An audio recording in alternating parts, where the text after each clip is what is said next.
U.S. Education Secretary Miguel Cardona is criticizing Florida Governor Ron DeSantis over his executive order prohibiting school districts from adopting mask policies. Hello, today I present to you an extremely attractive application for music lovers. It's completely free. You can listen to music online or download unlimited music to use whenever you don't have internet. The powerful search function helps you find anything you want. Trust me. It's hard not to find what you're looking for because the search function is really powerful. Application download link is attached in the description of the video. I'm pretty sure you'll like it. Thanks. Policies. Cardona sent a letter to DeSantis and the Florida Commissioner of Education saying he was, quote, deeply concerned about the order. He also criticized state leadership for threatening to withhold money from school districts and not using federal COVID relief funds as intended. In the letter, Cardona made it clear his department stands with educators who are working to safely reopen schools and maintain safe in-person instruction. Now, to talk more about this, I'd like to bring in Nicole Carr. She's a reporter for ProPublica's South Bureau. Nicole, thank you for taking the time. You're based out of Georgia. You're facing a similar situation with your children's schools. Can you explain what's happening in Cobb County?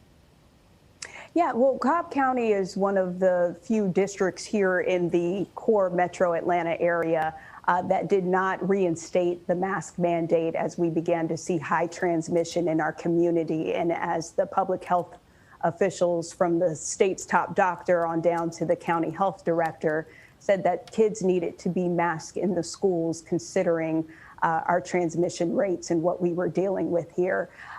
So we thought that maybe after the CDC had put out their guidance and we began to see Atlanta Public Schools, Fulton County, Douglas County, Gwinnett County, the state's largest school district, as we began to see them put these mask mandates in place, we thought perhaps that would happen here in Cobb, which is the second largest school district in Georgia. And it did not. What put some parents like ourselves in such a sticky situation was that we were asked to choose whether we were headed back to school or opting into the virtual learning space. We were asked to choose that back in May when the situation was very different. Low transmission, low case count, no Delta variant. And we made that decision to send the kids back. And the option was closed and would not reopen as we began to see a very different COVID come through our community. So as a parent, you're forced with, the tough decision of what to do with your children when it comes to something as important as their education. How did you react when you found out the school district lifted its mask mandate, and what did you do? We were in a position where we didn't know where our school would sway. Perhaps we would walk into the open house and see that most of the teachers and administrators and families would choose to mask. Maybe we wouldn't. We just didn't know what the case was. We knew our options were closed. So we gave it a shot. We said, let's just go check it out and see what happens. And in the piece, it opens up with open house and what we saw and why it wasn't a good fit for our family.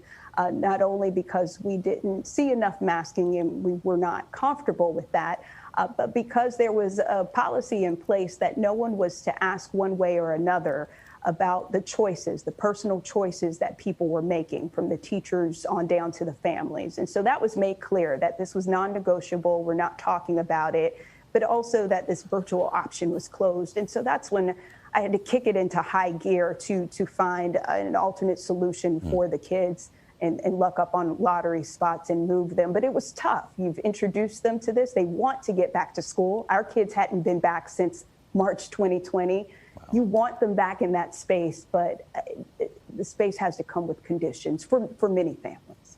Cobb County, of course, stretches from the Atlanta metro area to, far out to the outskirts of Atlanta. A wide range of opinions, I'm sure, on this topic. What are you hearing from other parents about all of this? We talk to other parents and you hear from two mothers who don't share the views that I share. You hear from them in the piece here. And what they were saying, and you even see the initial discord in our own household, what they were saying, what my husband was saying initially was that, hey, I'm not seeing the data saying that this is affecting kids in a way that should make us pull them out of school yet. And while I understood where the data point stood in late July, we also understood that Delta variant was evolving, that we were changing our behavior, and that a combination of these things on top of the high transmission was perhaps a reason for us to pause and say, hey, is this the best thing to do? In the 2 weeks that the children have been back to school, we've seen the highest positivity rate in the state for the K through 12 age children, just over 25% for 12 to 17-year-olds, and just over 20% positivity rate for the 5-year-olds to 11-year-olds. And we've seen 569 new cases emerge in our district since last week. And we've seen parents grapple with this decision that if we're not moving in the way that we feel comfortable, where do I go? And so I have neighbors who are interviewing in private schools or pulling out special needs children at this time because they're kind of locked in a position where there's no choice to opt out of that space. So there's also discourse that is disheartening for our community because our kids are seeing this. You see the images on TV all day, the protests, the yelling back and forth in front of the children about whether I have a freedom of choice or what you can do with my children. And it impacts them to see us in this discourse, to have this type of attitude toward one another.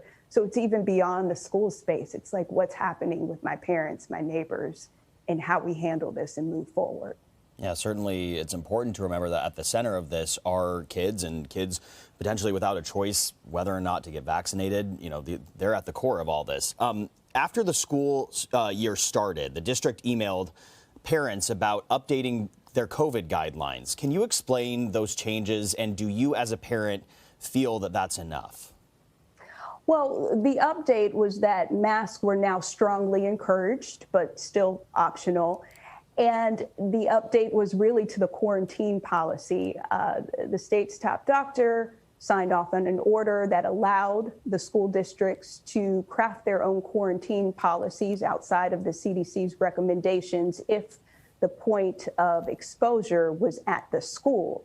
And so what Cobb County chose to do was say, if you have been exposed, you can come back to school the next day as long as you stay masked and you're asymptomatic, and it's for 10 days. And no one addressed that the point of exposure and the caseload we were beginning to see, it didn't happen from the kids being together in school for 1 week. It came from what we brought into the schools from summer vacation. And so there was no responsibility to really contact trace and determine where that point of contact was. And if it was outside of the school, we may or may not notify you. And so it became confusing. And I think that's where the fallout is here. On top of different policies all around us in the same high transmission areas, we're not crafting similar policies that can be explained. We don't know who crafts them. They're not in line with what the public health officials are putting out. So who are calling the shots, and who's calling the shots in all of this? And you read in the piece, we asked the district this repeatedly, and we can't get an answer on how you're coming up with this. Why is it okay to go back to school after you've been exposed with no requirement for testing? It's just like, hey, if you feel good, you can come back. Just wear a mask, but masks are optional, and we can't ask you about it if you take it off when you're in school. So, we have policies we've never seen before. Sure. We have cases all over the place. There's a lot going on that's confusing for folks. Nicole Carr, still lots to figure out. That's for sure. Thank you for your time. Thank you.